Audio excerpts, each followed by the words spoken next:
பயங்கரமாக சத்தம் கொடுக்கும் அந்த இன்ஜின், திணறும் அப்படியே. இன்னும் ஒரு கியர் கூட எக்ஸ்ட்ராவாக வைங்கடா அப்படின்னு சொல்கிற அளவுக்கு தான் அந்த.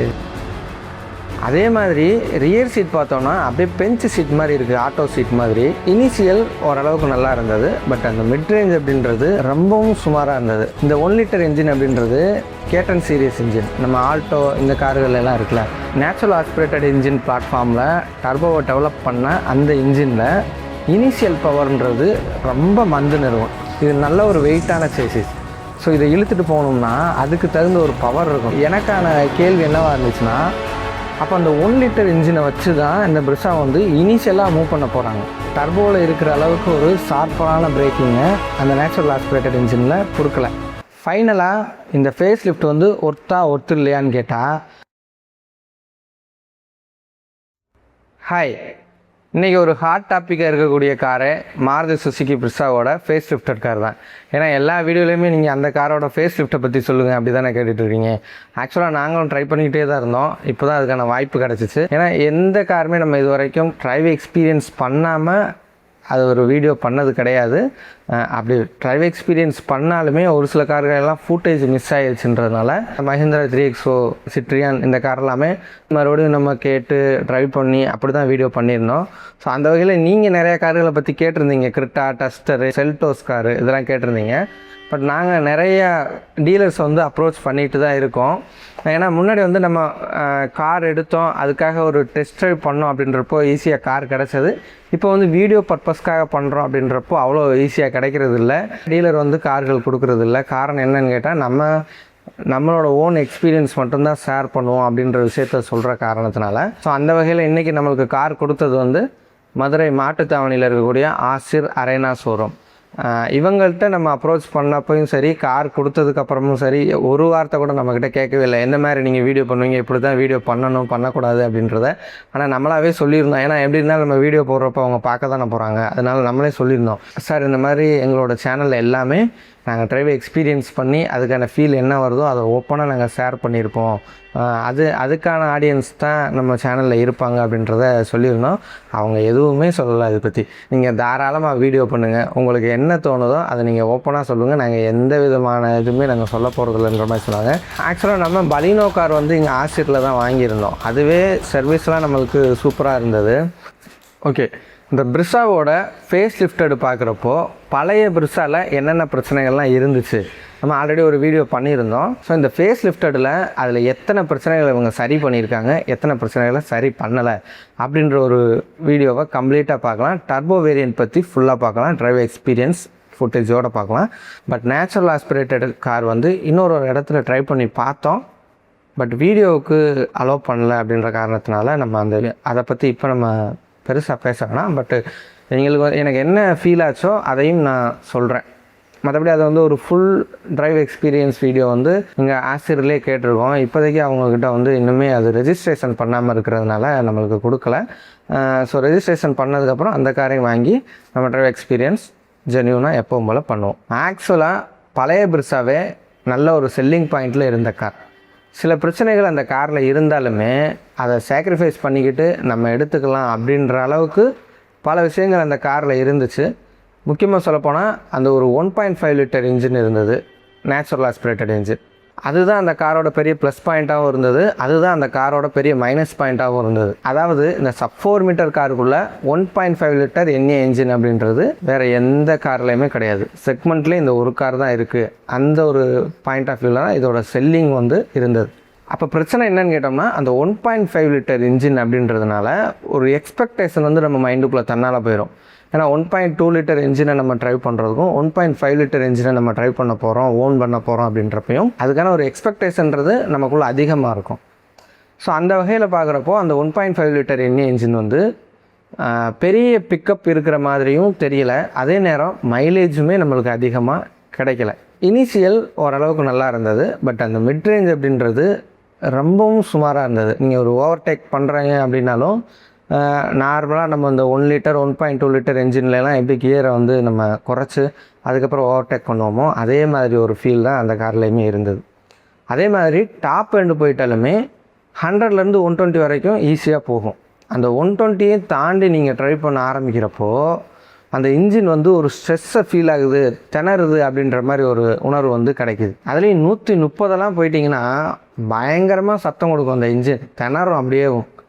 இன்னும் ஒரு கியர் கூட எக்ஸ்ட்ராவாக வைங்கடா அப்படின்னு சொல்கிற அளவுக்கு தான் அந்த இன்ஜின் இருந்தது. சரி, ஓகே, ஹைவேஸில் தான் அந்த மாதிரி இருக்குது. இப்போ சிட்டிக்குள்ளே எப்படி இருக்குன்னு பார்த்தோம்னா ஒரு ஷார்ட் கியர் ஆப்ஷன் தான், ஒரே கியரில் போக முடியாது. இப்போ பலினோலாம் எடுத்தோம்னா 4th கியர் போட்டு நீங்கள் 30லேருந்து 40 கிலோமீட்டர் வாங்க, அதுக்குள்ளே கூட போக முடியும். ஆனால் அந்த மாதிரி பிரிஸ்ஸாவில் போக முடியாது. அடிக்கடி அந்த கியரை மாற்றிக்கிட்டே இருக்கிற மாதிரி இருக்கும். அப்படி இருக்கிறப்போ நம்மளுக்கு அந்த கால் வலி அதிகமாக ஃபீல் ஆகும், ஒரு ஸ்ட்ரெஸ் ஃபீல் ஆகும். இன்னொன்று மைலேஜுமே ரொம்ப ட்ராப் ஆகும். இந்த காரணத்தினால தான் பிரிஸ்ஸா வந்து மற்ற மாருதி கார்களை கம்பேர் பண்ணுறப்போ ரொம்ப குறைவான மைலேஜை கொடுத்துட்டு இருந்தது. அதே மாதிரி ரியர் சீட் பார்த்தோன்னா அப்படியே பெஞ்ச் சீட் மாதிரி இருக்குது, ஆட்டோ சீட் மாதிரி. அதில் குஷன் கூட கொஞ்சம் கூட இல்லை, அதனால் முதுகு வலி ரொம்ப இருக்குது. ஒரு ஹை பட்ஜெட் ஆட்டோ மாதிரி இருக்குது அப்படின்னு சொல்லி அந்த பழைய வீடியோவில் சொல்லியிருந்தாங்க என் ஒய்ஃப் கூட. அது கூட கமெண்ட் செக்ஷனில் நிறைய பேர் வந்து இதை நாங்கள் வன்மையாக கண்டிக்கிறோம் அப்படின்ற மாதிரி சொல்லியிருந்தீங்க. அடுத்து இன்டீரியர் குவாலிட்டி பார்த்தாலும் ரொம்ப ஒரு அவுட்டேட்டடான இன்டீரியர் குவாலிட்டி தான் இருந்தது. இது எல்லாமே பழைய பிரிஸ்ஸாவில் இருக்கக்கூடிய நெகட்டிவ்ஸ். இதில் எத்தனை பிரச்சனைகளை இப்போ இருக்கக்கூடிய ஃபேஸ் லிஃப்ட்டில் சரி பண்ணியிருக்காங்க, எத்தனை விஷயத்தை இன்னுமே சரி பண்ணணும் அப்படின்றத ஒரு டீட்டெயில்டாக இந்த வீடியோவில் பார்க்கலாம். ஓகே, எப்பவும் போல் ரியர் சீட் கம்ஃபர்ட்லேருந்து ஸ்டார்ட் பண்ணலாம். ரியர் சீட் கம்ஃபர்ட்டை பொறுத்தவரைக்கும் இன்க்ரெஸ் அண்ட் எக்ரெஸ்ன்றது நம்ம எதுவுமே தலையை மடக்க தேவையில்லை, அப்படியே ஈஸியாக உள்ளே போயிட்டு ஈஸியாக வெளியில் வரலாம் அப்படின்ற மாதிரி ஒரு ஃபீல் தான் இருக்கும் யங்ஸ்டர் பர்சனுக்கு. வயசானவங்க ஏறி இறங்குறதுக்கு அந்த வீல் ஆர்ச் வந்து கொஞ்சம் ஒரு டிஸ்டர்பன்ஸாக இருக்கும். இந்த சப் 4 மீட்டரில் இருக்கக்கூடிய எல்லா கார்லேயுமே அந்த வீல் ஆர்ச் ப்ராப்ளம் அப்படின்றது இருக்கும். அது வென்யூவாக இருந்தாலும் சரி, பிரிஸ்ஸாவாக இருந்தாலும் சரி, நெக்ஸானாக இருந்தாலும் சரி. அதாவது டோரோட பாதி பகுதியை வந்து வீல் ஆர்ச் வந்து கவர் பண்ணிடும். அப்படி இருக்கிறப்போ அங்கிட்டு கொஞ்சம் தான் ஸ்பேஸ் இருக்கும். அப்படின்ற காரணத்தினால கொஞ்சம் சிரமப்பட்டு வயசானவங்க ஏறி இறங்கணும் அப்படின்றது இந்த சப் 4 மீட்டர் கேட்டகரியில் இருக்கக்கூடிய எல்லா கார்களுக்கும் அது பொதுவானது. அடுத்தது அந்த ரியர் சீட் பாடி பெயின் ஏற்படுத்துது அப்படின்ற மாதிரி ஆல்ரெடி சொல்லியிருந்தோம். அடுத்து ஒரு ஃபேஸ் லிஃப்ட் வர்றப்போ கண்டிப்பாக இதை சரி பண்ணுங்க அப்படின்ற மாதிரி அந்த வீடியோவில் நம்ம சொல்லியிருந்தோம். ஸோ அந்த வகையில் பார்க்குறப்போ நோட்டிசபிளாக என்ன பண்ணியிருக்காங்கன்னா அந்த சீட் குஷன் அதிகப்படுத்தியிருக்காங்க. முதுகுக்கான சப்போர்ட் மற்றும் தொடைக்கான சப்போர்ட் வந்து கொஞ்சம் அதிகப்படுத்தி கொடுத்துருக்காங்க. இப்போ என்ன ஆகுதுன்னா அந்த ஃப்ளாட் சீட்டாக இருந்தது வந்து ஒரு மாதிரி ஒரு பக்கெட் சீட் மாதிரி நம்மளை உள்ளே பிடிச்சி வச்சுக்கிறது அப்படின்ற மாதிரி ஒரு ஃபீல் வந்து நம்மளுக்கு கிடச்சிருக்கு. பட் 3 பேர் இங்கே உட்கார முடியுதான்னு கேட்டால் பழைய பிரிஸ்ஸாவில் பார்க்குறப்போ 3 பேர் வந்து நீங்கள் தாராளமாக ஈஸியாக உட்காந்து போகலாம், ரொம்ப ஸ்பேஸே இருக்கும். இப்போ எங்கள் ஃபேமிலியில் இருக்க நான், அம்மா, ஒய்ஃபு 3 பேர் உட்காந்தப்போ 3 பேர் உட்காந்துமே அதில் ஸ்பேஸ் இருந்தது அப்படின்ற மாதிரி ஒரு ஃபீல் இருந்தது. இப்போ வந்து இவங்க அந்த முதுகுக்கான சப்போர்ட்டு, தொடைக்கான சப்போர்ட் இதெல்லாம் கொஞ்சம் அதிகப்படுத்தி கொடுத்துருக்க காரணத்தினால பழைய பிரிஸ்ஸாவை கம்பேர் பண்ணுறப்போ இதில் கொஞ்சம் ஸ்பேஸ் கம்மியாக இருக்குது. மற்றபடி 3 பேர் வந்து இந்த கார்லையுமே உட்கார முடியுது. லெக் ரூம், ஹெட் ரூம் இது எல்லாம் நல்லா தாராளமாக இருக்கும் பழைய பிரிஸ்ஸாலேயே. அதுவே இங்கேயும் கண்டினியூ ஆகுது, அதில் எந்த பிரச்சனையுமே கிடையாது. விண்டோ ஓப்பன் அப்படின்றதும் நல்ல ஒரு ஒய்டு ஓப்பன் இருக்குது. உங்களுக்கு இந்த வாமிட்டிங் சென்ஸ் ப்ராப்ளம் இருக்குது அப்படின்னாலும் உங்களுக்கு எந்த பிரச்சனையுமே கிடையாது. பழைய பிரிஸ்ஸாவில் அந்த பெஞ்ச் சீட் இருந்ததுனால ஒரு சின்ன பாடி ரோல் ஃபீல் ஆகுது அப்படின்ற மாதிரி நம்ம பழைய வீடியோவில் சொல்லியிருந்தோம். இப்போ இருக்க பிரிஸ்ஸாவில் ஒரு பக்கெட் சீட் மாதிரி ஃபீல் ஆகுது. இந்த டை சப்போர்ட்டு, லம்பர் சப்போர்ட் அதிகப்படுத்தி கொடுத்ததுனால ஒரு பக்கெட் சீட் மாதிரி ஃபீல் ஆகுறதுனால நம்மளை இறுக பிடிச்சிக்கிறதுனால இது வந்து உங்களை அந்த பாடி ரோல் ஓவரையும் கொஞ்சம் குறைச்சிருக்கு. அடுத்து 3 பேர் நீங்கள் உட்கார்றப்ப முக்கியமான இன்னொரு விஷயம் என்னென்னா இந்த சைடில் இருக்கிறவங்களுக்கு பெரிய பிரச்சனை இல்லை. ஆனால் நடுவில் வந்து நான் தான் உட்காந்து பார்த்தேன். அந்த ஹம்ப் இன்னும் கொஞ்சம் முன்னாடி தள்ளி இருந்துச்சுன்னா அந்த கால் நீட்டுறதுக்கு வசதியாக இருக்கும். இப்போ எப்படின்னா அந்த ஹம்ப் நடுவில் இருக்குது, 2 பக்கம் நம்ம கால் வச்சுக்கணும் அப்படின்ற மாதிரி ஒரு ஃபீல் தான் இருந்தது. ஓகே, அடுத்தது ஹேண்ட்லிங். இந்த காரை ட்ரைவ் எக்ஸ்பீரியன்ஸ் பண்ணதில் நம்மளுக்கு என்ன ஃபீல் ஆச்சோ அதை மட்டும்தான் நான் ஷேர் பண்ணுவேன். நீங்கள் வந்துட்டு வேறு சேனலில் இங்கே அப்படி சொன்னாங்க, இங்கே இப்படி சொன்னாங்கன்னா அது எனக்கு தெரியாது. எனக்கு வந்து என்ன ஃபீல் ஆகுதோ அதை மட்டும்தான் நான் சொல்லுவேன். நம்ம ட்ரைவ் பண்ணி பார்த்த கார் வந்து 1 litre turbo engine car. So இந்த காரை 30 கிலோமீட்டர் வரைக்கும் ட்ரைவ் பண்ணதில் நம்மளுக்கு என்ன மைலேஜ் கிடச்சிது அப்படின்றதையும் நாங்கள் சிட்டிக்குள்ளே அந்த ஹைவேல இருக்கிறதையும் நோட்டீஸ் பண்ணியிருந்தோம். அதையும் நான் வந்து லாஸ்ட்டாக உங்களுக்கு சொல்கிறேன். நம்ம ட்ரைவ் பண்ணி பார்த்த கார் வந்து 1 லிட்டர் பூஸ்டர் ஜெட் இன்ஜின். இந்த 1 லிட்டர் இன்ஜின் அப்படின்றது கேட்டன் சீரியஸ் இன்ஜின், நம்ம ஆல்டோ இந்த கார்கள் எல்லாம் இருக்குல்ல, அந்த காரோட இன்ஜின் பிளாட்ஃபார்மில் டர்போ டெவலப் பண்ணி அதன் மூலமாக உருவாக்கப்பட்ட இன்ஜின் தான் இந்த இன்ஜின். முதல்ல இந்த பூஸ்டர் ஜெட் இன்ஜினை நம்மளுக்கு பலினோ ஆர்எஸில் கொடுத்துருந்தாங்க. அதுக்கப்புறம் அதோட சேல்ஸ் சரியாக போகலன்னு சொல்லி அதை ஸ்டாப் பண்ணிட்டாங்க. அதுக்கப்புறம் இப்போ இருக்கக்கூடிய ஃப்ராங்ஸோட டாப் வேரியண்ட்லேயும் இந்த பூஸ்டர் ஜெட் இன்ஜின் தான் இருக்குது. ஸோ இன்ன வரைக்கும் அது வந்து ஒரு பெரிய பிரச்சனைகள் இருந்ததில்லை அந்த இன்ஜினில். ஃபஸ்ட் வந்து டர்போ இன்ஜினில் ஒரு 2 டைப் ஆஃப் டர்போ இன்ஜின் இருக்குது. ஒன்று வந்து நேச்சுரல் ஆஸ்பிரேட்டட் இன்ஜின் இருக்கும்ல, அதோட பிளாட்ஃபார்மில் இருந்தே டர்போ டெவலப் பண்ணி வச்சுருக்கக்கூடிய ஒரு டர்போ இன்ஜின். அடுத்து இன்னொரு டர்போ இன்ஜின் என்னென்னா நேச்சுராகவே டர்போ இன்ஜினாகவே பில்ட் பண்ணப்பட்ட ஒரு இன்ஜின். நம்ம சிட்ரியான் C3யில் இருக்கக்கூடிய பியூர்டெக் இன்ஜின், அதெல்லாம் நேச்சுரலாகவே டர்போவாக பில்ட் பண்ண இன்ஜின். ஸோ இப்போ இந்த 2 இன்ஜின்களுக்கும் வித்தியாசம் என்னவாக இருக்கும் அப்படின்னா, நேச்சுரல் ஆஸ்பிரேட்டட் இன்ஜின் பிளாட்ஃபார்மில் இருக்கக்கூடிய இன்ஜினை அதில் வந்து டர்போவாக மாற்றி அந்த டர்போவுக்கு ஏற்ற மற்ற விஷயங்களை பண்ணி கொண்டு வரப்போ அதில் என்ன பிரச்சனைகள் ஆகும்னா, ஒரு குறிப்பிட்ட ஆர்பிஎம்மில் மிதித்து காரை கொண்டு போனதுக்கு அப்புறமா தான் அந்த டர்போ ஸ்பூல் அப்படின்றதே ஸ்டார்ட் ஆகும். அதுக்கப்புறமா தான் அந்த டர்போ கிக்குன்றதே நம்மளுக்கு கிடைக்கும்.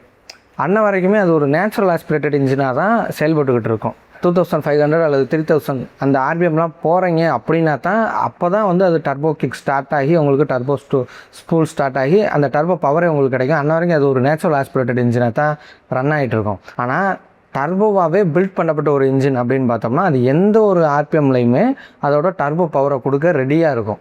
ஸோ இதனால் என்ன வித்தியாசம் கிடைக்க போகுது அப்படின்னா, நேச்சுரல் ஆஸ்பிரேட்டட் இன்ஜின் பிளாட்ஃபார்மில் டர்போவை டெவலப் பண்ண அந்த இன்ஜினில் இனிஷியல் பவர்ன்றது ரொம்ப மந்துன்னு இருக்கும். ஏன்னா அது ஒரு நேச்சுரல் ஆஸ்பிரேட்டடாக தான் இனிஷியலாக செயல்பட்டுக்கிட்டு இருக்கும்.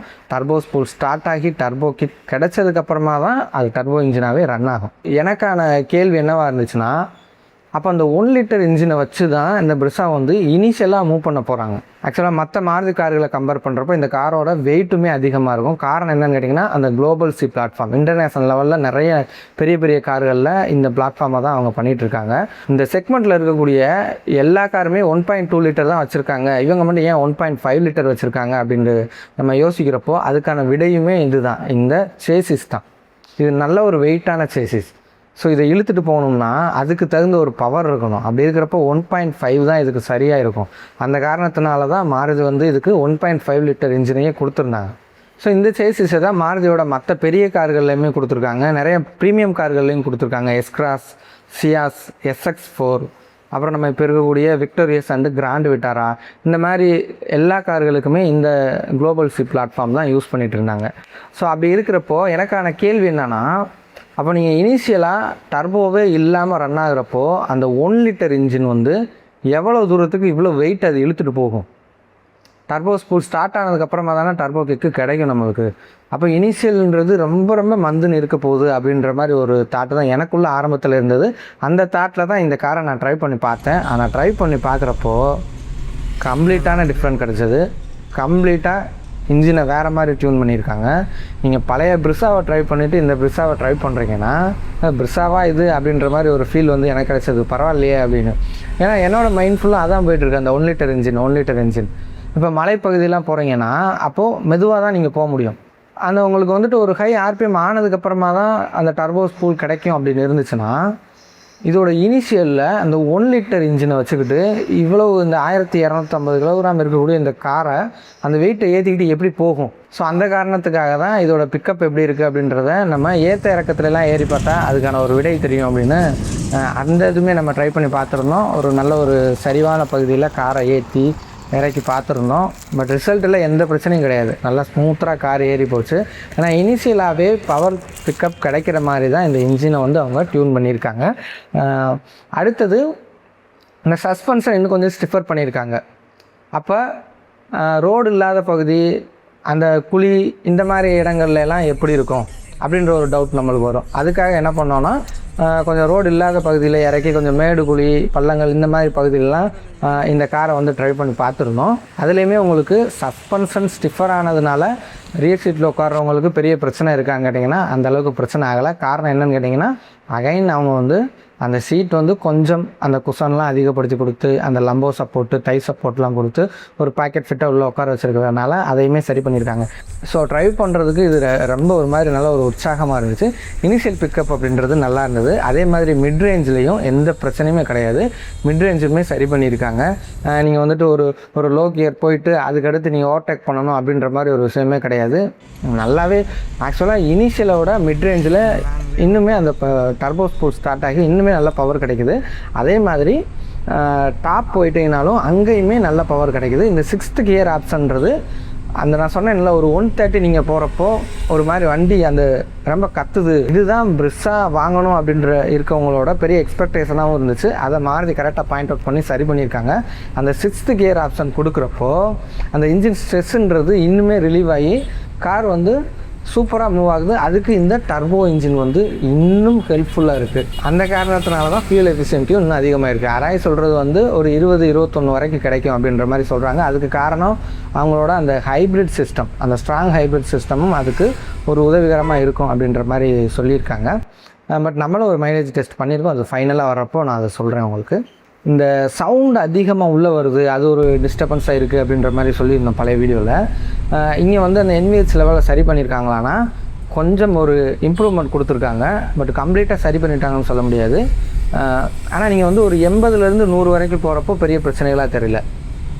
100லேருந்து 120 போகிறப்போ கொஞ்சம் லைட்டாக கேட்குது. 130 அதை தாண்டி போகிறப்போ இன்னும் கொஞ்சம் அந்த விண்டு நாய்ஸ் எல்லாமே நல்லா உள்ளே வர ஆரம்பிச்சிருச்சு. 100லேருந்து 120 தான் போக போகிறீங்கன்னா நல்ல ஒரு ப்ளஸரான ஃபீலிங் தான் கண்டிப்பாக கிடைக்கும். ஒரு சின்ன டயர் நாய்ஸ், சின்ன ஏர் நாய்ஸ் வந்து வரதான் செய்யும். ஒரு மியூசிக் சிஸ்டம் ஏதோ போட்டு அதை நீங்கள் சரி பண்ணிக்கிட்டு தாராளமாக ஓட்டலாம். அடுத்து இந்த ஷார்ட் கியர் ஆப்ஷன் உங்களுக்கு சிட்டிக்குள்ளெல்லாம் ஒரு பெரிய தலைவலியை ஏற்படுத்தக்கூடியது. அதை சரி பண்ணியிருக்காங்களான்னு பார்த்தா இந்த டைம் வந்து லாங் கியர் மெத்தட் தான் இருக்குது. சிட்டிக்குள்ளே ஓட்டுறப்போ அடிக்கடி அந்த கியர் சேஞ்ச் பண்ணணும் அப்படின்ற மாதிரி ஒரு ஃபீல் வந்து பெருசாக இல்லை. ஆனால் இது டர்போ அப்படின்றதுனால கொஞ்சம் ஃபீல் இருந்தது. நம்ம வந்துட்டு ஒரு 5th 6th போகவே முடியல. அந்தளவுக்கு ஒரு பவர் வந்து இனிஷியல்லேருந்தே கிடச்சிச்சு. ஹைவே போனதுக்கப்புறமா தான் 6th கியரு 5th கியரே பண்ண முடிஞ்சது. பட் நீங்கள் சிட்டிக்காக மட்டுமே எடுக்கிறீங்க அப்படின்னா கண்டிப்பாக நீங்கள் 1.5A நேச்சுரல் ஆஸ்பிரேட்டட் இன்ஜினே எடுத்துடலாம். ஏன்னா அதில் இன்னுமே இதை சரி பண்ணி கொடுத்துருப்பாங்க. அடுத்து இந்த ஸ்டியரிங் பார்க்குறப்போ கண்டிப்பாக ஒரு பெரிய டிஃப்ரெண்ட்டை உருவாக்கியிருக்காங்க. இப்படி திருப்புறப்போ நம்மளுக்கு கரெக்டாக அது திரும்பி போக மாட்டேங்குது அப்படின்ற ஒரு ஃபீட்பேக் வந்து பழைய வீடியோவில் நம்ம சொல்லியிருப்போம். ஸோ இப்போ இந்த காரோட ஸ்டியரிங் வந்து எனக்கு ரொம்ப பிடிச்சிருந்தது. ஆக்சுவலாக நம்ம கட்டடிச்சு ஓட்டுறப்பெல்லாம் பெரிய பிரச்சனைகள்லாம் ஒன்றும் ஃபீல் ஆகலை. நல்லாவே இம்ப்ரூவ் பண்ணி கொடுத்துருக்காங்க. ஸ்டியரிங் இன்னும் கொஞ்சம் டைட் ஆட் ஆகிருக்கு. அதுக்கப்புறம் ஸ்டியரிங்கோட அக்யூரசி இன்னும் கொஞ்சம் ஆட் ஆகியிருக்கு. சஸ்பென்ஷன் பொறுத்த வரைக்கும் சஸ்பென்ஷனும் இன்னும் கொஞ்சம் ஸ்டிஃபர் சைடு போயிருக்காங்க. இந்த ஸ்டிஃபர் சைடு வந்து உங்களுக்கு சிட்டிக்குள்ளே போகிறப்ப பெரிய பிரச்சனையாக இருக்கான்னு கேட்டிங்கன்னா ரொம்ப ஸ்டிஃபர் ஆகலை, லைட்டாக ஸ்டிஃபர் ஆகியிருக்காங்க. அது வந்து உங்களுக்கு ஹைவேயில் ஹை ஸ்பீடு போகிறப்போ நல்லாவே ஹெல்ப்ஃபுல்லாக இருக்குது. எனக்கு பழைய பிரிஸா ஓட்டுனதுக்கும் இப்போ இருக்கக்கூடிய இந்த டர்போ பிரிஸா ஓட்டுறதுக்கும் ஒரு கம்ப்ளீட்டான டிஃப்ரெண்ட் தெரிஞ்சது. பட் நேச்சுரல் ஆஸ்பிரேட்டட் இன்ஜினில் இது எல்லாத்தையும் சரி பண்ணியிருக்காங்களா அப்படின்றது நம்ம வந்து ஹைவேயில் அந்த காரை ட்ரைவ் பண்ணி பார்த்ததுக்கப்புறமா தான் தெரியும். ஏன்னா இது டர்போ அப்படின்றதுனால இதோட பவர் கிக் அதிகமாக இருக்குன்றதுனால நிறைய விஷயங்களை அவங்க பண்ணியிருக்காங்க. ஸ்டியரிங் அக்யூரஸியை இம்ப்ரூவ் பண்ணியிருக்காங்க. சஸ்பென்ஷனை இன்னும் கொஞ்சம் ஸ்டிஃபர் பண்ணி ஹேண்ட்லிங்க்கு ஹெல்ப்ஃபுல்லாக பண்ணியிருக்காங்க. முக்கியமான ஒரு விஷயம் வந்து பிரிஸாவில் பிரேக்கிங் ஒரு மாதிரி ஸ்பாஞ்சியாக இருந்துச்சு அப்படின்ற ஒரு இது நம்ம சொல்லியிருந்தோம் பழைய வீடியோவில். இப்போ பார்க்குறப்போ நல்ல ஒரு ஷார்ப்பராக பண்ணியிருக்காங்க. ஸ்பாஞ்சியாக இல்லை, நல்ல ஒரு ஷார்ப்பர் சைடு தான் போயிருக்காங்க. நீங்கள் வந்து ட்ரை பண்ணி பாருங்கள். நீங்களே டெஸ்ட் ட்ரைவ் பண்ணி பார்த்துட்டு நீங்கள் முடிவு பண்ணி வேணால் அதை கமெண்ட் செக்ஷனில் சொல்லுங்கள். அதே மாதிரி பிளைண்ட் ஸ்பாட் வந்து பெருசாக ஃபீல் ஆகலை. ஜென்ரலாக அதோட முன்னாடி இருக்கக்கூடிய கண்ணாடியே உங்களுக்கு வந்து கொஞ்சம் இப்படி வெர்டிக்கலாக ஏறுது. இப்படி ஃப்ளாட்டாக இப்படி ஏறி வர்றப்போ ஒரு சின்ன பிளைண்ட் ஸ்பாட் க்ரியேட் ஆகும். ஆனால் பிரிஸாவில் இப்படி தான் ஏறி வரும் அப்படின்றதுனால உங்களுக்கு பிளைண்ட் ஸ்பாட் இருக்காது. அதுபோக பிளைண்ட் ஸ்பாட் மானிட்டரிங் மிரரில் ஒரு புதுசாக ஒரு ஃபீச்சருமே ஆட் பண்ணி கொடுத்துருக்காங்க. ஃபஸ்ட் டைம் பையராக இருக்கீங்க அப்படின்றப்போ உங்களுக்கு அது கண்டிப்பாக ஹெல்ப்ஃபுல்லாக தான் இருக்கும். அதுபோக 360 டிகிரி கேமரா அதுவுமே கொடுத்துருக்காங்க. இப்போ நீங்கள் டாட்டாவில் இந்த கார்களெல்லாம் 360 டிகிரி கேமரா நம்ம எக்ஸ்பீரியன்ஸ் பண்ணுறோம். இண்டிகேட்டர் போட்டதுமே அந்த சைடில் இருக்கக்கூடிய கேமரா ஆன் ஆகும். எங்கிட்ட இண்டிகேட்டர் போட்டால் அது ஆன் ஆகும். ஆனால் இங்கே பிரிஸாவில் வந்து அது எப்படி கொடுத்துருக்காங்கன்னா பக்கத்தில் ஏதாவது ஒரு ரொம்ப க்ளோஸ்டாக ஏதாவது ஒரு கார் வந்துச்சுன்னா ஆட்டோமேட்டிக்காக அது ஆன் ஆயிரும். கார் அப்படின்னு இல்லை, எந்த ஆப்ஜெக்ட் வந்தாலும் யாரோ ஒருத்தவங்க வந்து சடனாக அப்படி உள்ளே வந்துட்டாங்க, பைக் உள்ளே வருது, இல்லை நடந்து போகிறவங்க உள்ளே வராங்கனாலும் அது ஆன் ஆகும். ஸோ அதுவுமே கொஞ்சம் யூஸ்ஃபுல்லாக தான் இருக்குது. அடுத்து பாடி ரோல் பார்க்குறப்போ அந்த பெஞ்ச் சீட்டை மாற்றிட்டு பக்கெட் சீட் மாதிரி கொடுத்துட்டாங்க. ஸோ நம்மளை டைட்டடாக பிடிச்சிருக்கு. அதுபோக சஸ்பென்ஷனையும் கொஞ்சம் ஸ்டிஃபர் பண்ணி கொடுத்துருக்காங்க. சீட் குஷன் கொஞ்சம் அதிகப்படுத்தி கொடுத்துருக்காங்க. இந்த காரணத்தினால கண்டிப்பாக உங்களுக்கு பழைய பிரிஸாலேருந்து இந்த பிரிஸால் பாடி ரோல் பவர் கண்டிப்பாக கம்மியாயிருக்கு. அதாவது எந்தெந்த பிரச்சனைகள்னாலாம் இவங்களுக்கு வந்து சேல்ஸ் வேல்யூ கம்மியாகுது அப்படின்றத எல்லாத்தையும் நோட் அவுட் பண்ணி என்னென்ன ஃபீட்பேக் யார் சொன்னாங்களோ அது எல்லாத்தையும் எடுத்து சரி பண்ணணும் அப்படின்ற ஒரு பெரிய முயற்சியை எடுத்திருக்காங்க. இது வந்து உண்மையிலேயே நல்ல விஷயம். ஒரு 8,60,000 8,70,000 நல்ல ஒரு ஸ்பேசியஸான கார். இன்னொன்று இந்த டர்போ பவர்டோடு இருக்கக்கூடிய ஒரு கார் கிடைக்குதுன்றப்போ கண்டிப்பாக இது நல்ல விஷயந்தான். இது ஹெவியாக ஒரு காம்படேட் பண்ண போகுது. நெக்ஸான் அண்டு வென்யூவோட பயங்கரமான காம்படிஷனை இது க்ரியேட் பண்ண போகுது அப்படின்றது நல்லா தெரியுது. மாருதியோட அந்த பீஸ் ஆஃப் மைண்ட் கான்செப்ட் வந்து இவங்களோட சேல்ஸை பூஸ்ட் பண்ணுறதுக்கு இன்னுமே உதவிகரமாக இருக்கும். சேஃப்டியை பொறுத்த வரைக்கும் பாரத் என்கேப் ரேட்டிங்கில் 5 ஸ்டார் ரேட்டிங் வாங்கிட்டாங்க. ஸோ அதுக்கு முக்கியமாக அவங்க சொல்லக்கூடிய காரணம் என்னென்னா, எல்லா வேரியண்ட்லையுமே 6 ஏர்பேக் கொடுத்துட்டாங்க. பேஸ் வேரியண்ட்லேருந்து electronic stability program, hill hold assist, இந்த மாதிரியான விஷயங்களையும் உங்களுக்கு எல்லா வேரியண்ட்லேயும் கொடுத்துருக்காங்க. இதுபோக அல்ட்ரா ஹை டென்சைல் ஸ்ட்ரென்த் இருக்கக்கூடிய இடங்களை இன்னுமே அதிகப்படுத்தியிருக்காங்க. இந்த காரணத்தினால தான் 5 ஸ்டார் வந்து அவங்க அட்டைன் பண்ண முடிஞ்சிச்சு அப்படின்றதையும் சொல்லியிருக்காங்க. ஓகே, ஃபைனலாக இந்த இன்டீரியர் குவாலிட்டி அப்புறம் இன்டீரியர் டிசைன் அது எல்லாத்தையுமே மாற்றிருக்காங்களா, அந்த ஓல்டு ஸ்கூல் லெவல்லேருந்து அடுத்த லெவலுக்கு போயிருக்காங்களான்னு பார்த்தோம்னா கொஞ்சம் ஒரு சின்ன இம்ப்ரெசிவாக ஃபீல் ஆகுது. ஒரு சில விஷயங்களை மாற்றிருக்காங்க. அந்த கியர் நாப் இருக்கட்டும், அந்த விக்டோரியஸில் இருக்கக்கூடிய floating touch screen 11 inch touch screen இருக்கணும், அதை எடுத்து இங்கே கொண்டு வந்திருக்காங்க. அப்புறம் பலினோவில் இருந்த அந்த HUD ஃபீச்சர் அதையுமே இங்கே கொண்டு வந்துட்டாங்க. 360 டிகிரி கேமரா அதை ஆட் ஆன் பண்ணியிருக்காங்க. Blind spot mirror add on பண்ணியிருக்காங்க. ஆம்பியன்ட் லைட்டிங் அதையுமே ஆட் பண்ணியிருக்காங்க. அதுக்கப்புறம் இந்த எலக்ட்ரானிக் சன்ரூஃப் அதையுமே ஃபஸ்ட் டைமாக மாறுதி கொண்டு வந்திருக்காங்க இங்கே. அப்புறம் அந்த கிளஸ்டரில் இருந்த மோனோக்ரோம் டிஸ்பிளே அதை மாற்றிட்டு கலர் டிஸ்பிளே கொடுத்துருக்காங்க. டிஜிட்டல் கிளஸ்டர் கொடுக்கல, ஆனால் அந்த கிளஸ்டர் ஸ்டைலை வந்து கொஞ்சம் மாற்றி கொடுத்துருக்காங்க. பார்க்குறதுக்கு நம்ம பழைய ஹிமாலயன் 411 இருக்கும் பாருங்களேன், அந்த மாதிரி ஒரு ஃபீல் கிடச்சிது. நல்லா இருக்குது. அப்புறம் அந்த ஹார்ட் பிளாஸ்டிக் டச் எல்லாம் மேக்ஸிமம் அது இன்னும் அப்படியே தான் இருக்குது. இவங்க கொடுக்குற அந்த பட்ஜெட்டுக்குள்ளே இது எல்லாமே வரணுன்றப்போ சில விஷயங்களை காம்ப்ரமைஸ் பண்ணி தான் கொடுத்துருக்காங்க. மைலேஜை பொறுத்த வரைக்கும், அதாவது நம்ம ஒரு 30 கிலோமீட்டர் ட்ரைவ் பண்ணோம், அதில் ஒரு 10 கிலோமீட்டர் சிட்டின்னு வச்சுக்கோங்களேன். சிட்டிக்குள்ளே நம்மளுக்கு கிடைச்ச மைலேஜ் 13 கிடச்சிருந்தது, ஹைவேல வந்து 17 கிடச்சிருந்தது. நாங்கள் சொல்லியிருக்க இந்த மைலேஜ் அப்படின்றது டேங்க் டு டேங்க் மைலேஜ் கிடையாது. ஜஸ்ட் ட்ரிப் மீட்டர் 0 பண்ணி கிளஸ்டரில் காமிச்ச மைலேஜ் மட்டும்தான். ஜஸ்ட் பிரிசாவோட மைலேஜ் பற்றின ஒரு சின்ன ஐடியா கிடைக்கும் அப்படின்றதுக்காக இதை நோட் பண்ணி சொல்லியிருக்கோம். ஃபைனலாக இந்த ஃபேஸ் லிஃப்ட் வந்து ஒர்த்து இல்லையான்னு கேட்டால், என்னென்ன குறைகள்லாம் அவங்க சொன்னாங்களோ அது எல்லாத்தையும் சரி பண்ணியிருக்காங்க. ஆனால் இது எல்லாமே டர்போ கார்களில் தான் சரி பண்ணியிருக்காங்க. நீங்கள் நேச்சுரல் ஆஸ்பிரேட்டட் காரை பொறுத்த வரைக்கும் ஆஃபீஸில் நம்மளுக்கு எங்கேயுமே அதை ட்ரை பண்ண கிடைக்கல. நம்மளுக்கு தெரிஞ்ச ஃப்ரெண்டு மூலமாக ஒரு இடத்துல நம்ம நேச்சுரல் ஆஸ்பிரேட்டட் மட்டும் ட்ரை பண்ணியிருந்தோம். அதுவும் அதிக தூரம் ட்ரைவ் பண்ணல, அதிகபட்சம் ஒரு 3-4 கிலோமீட்டர் அவ்வளோதான் ட்ரை பண்ணியிருந்தேன். அதில் எனக்கு என்ன ஃபீல் கிடச்சிச்சோ அதை மட்டும் தான் நான் சொல்கிறேன். ஸோ நீங்கள் யாராவது நேச்சுரல் ஆஸ்பிரேட்டரை ட்ரை பண்ணியிருக்கீங்கன்னா உங்களோட எக்ஸ்பீரியன்ஸை கண்டிப்பாக கமெண்ட்டில் ஷேர் பண்ணுங்கள். ஏன்னா அந்த நேச்சுரல் ஆஸ்பிரேட்டட் காரை பற்றின என்கொயரி தான் அதிகமாக வந்துகிட்டே இருக்குது. ஸோ இதையுமே நம்ம ஆசிர்கிட்ட சொல்லியிருக்கோம். அவங்க வந்து இன்னும் ரெஜிஸ்டர் பண்ணதுனால அவங்க கார் ரெடி ஆகலை. ரெஜிஸ்டர் பண்ணி முடித்ததும் கண்டிப்பாக ஆசிர் அரேனா ஷோரூம் வந்து நம்மளுக்கு கண்டிப்பாக அந்த நேச்சுரல் ஆஸ்பிரேட்டட் காரையுமே கொடுப்பாங்க. அது கிடைச்சதும் ஒரு ஃபுல் டீட்டெயில்டு அதை பற்றி நம்ம பேசலாம். இப்போ வந்து ட்ரைவ் பண்ணதில் எனக்கு கிடைச்சது என்னென்னா, பிரேக்கிங் வந்து டர்போவில் இருக்கிற அளவுக்கு ஒரு ஷார்ப்பான பிரேக்கிங்கை அந்த நேச்சுரல் ஆஸ்பிரேட்டட் இன்ஜினில் கொடுக்கல. ஸ்டியரிங்குமே டர்போவில் இருக்கக்கூடிய அந்த ஸ்டியரிங் காலிப்ரேஷனுக்கும் நேச்சுரல் ஆஸ்பிரேட்டடில் நான் கொஞ்சம் தூரம் தான் ட்ரைவ் பண்ணி பார்த்தேன், அதில் எனக்கு கிடைச்ச அந்த ஸ்டியரிங் கால்குலேஷனுக்கும் சின்ன டிஃப்ரெண்ட் இருந்தது. அதே மாதிரி ஒரு ஹை ஸ்பீட் பாடி ரோல் அப்படிங்கிறது டர்போவில் ரொம்பவே அரெஸ்ட் பண்ணியிருந்தாங்க. நேச்சுரல் ஆஸ்பிரேட்டட் இன்ஜினை பொறுத்த வரைக்கும் இன்னும் அது கொஞ்சம் தெரிய தான் செஞ்சது. சஸ்பென்ஷனுமே 2 கார்களையும் ஒரு சின்ன வித்தியாசம் இருக்குது. நேச்சுரல் ஆஸ்பிரேட்டட் இன்ஜினை பொறுத்த வரைக்கும் அதிகமான ஃபோக்கஸ்டாக சிட்டி டிரைவிங்காக கொடுத்துருக்காங்க. சில விஷயங்கள் வந்து சாஃப்ட்வேர் சஸ்பென்ஷனாக இன்னும் மெயின்டைன் பண்ணிகிட்டே இருக்காங்க. அப்படி இருக்கிறப்போ அந்த பாடி ரோல் வந்து ஹைவேல உங்களுக்கு அந்த ஃபீல் கிடைச்சது. அடுத்து முக்கியமான ஒரு விஷயம், சிட்டிக்குள்ளே ஓட்டுறப்போ உங்களுக்கு அந்த ஷார்ட் கியர் ரொம்ப பிரச்சனையாக இருக்குது, அடிக்கடி மாற்றுற மாதிரி இருக்குது அப்படின்னு சொல்லியிருந்தோம். அதை வந்து 2 கார்லேயுமே அவங்க சரி பண்ணி கொடுத்துருக்காங்க.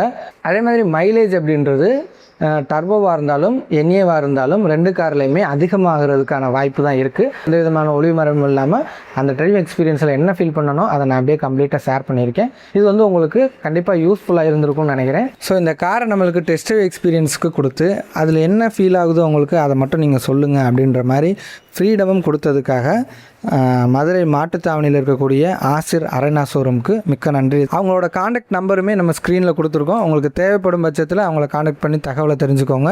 சர்வீஸை பொறுத்த வரைக்கும் ஆசிர் வந்து மதுரையிலேயே பெஸ்ட்டாக பண்ணி கொடுத்துட்ருக்காங்க. நம்மளுமே கார் வந்து ஆசிரில் தான் வாங்கியிருந்தோம். இன்ன வரைக்கும் சர்வீஸில் எந்த பிரச்சனையும் நம்ம ஃபேஸ் பண்ணதில்லை. அந்த சர்வீஸ் எக்ஸ்பீரியன்ஸ் வீடியோலையுமே நம்ம அதான் சொல்லியிருப்போம். ஸோ நம்மளோட கண்டென்ட் எல்லாம் உங்களுக்கு யூஸ்ஃபுல்லாக இருந்துச்சுன்னு நினச்சிங்கன்னா மட்டும் நம்ம சேனலை சப்ஸ்கிரைப் பண்ணி வச்சுக்கோங்க. தேங்க்ஸ் ஃபார் வாட்சிங் and thanks for support. Bye.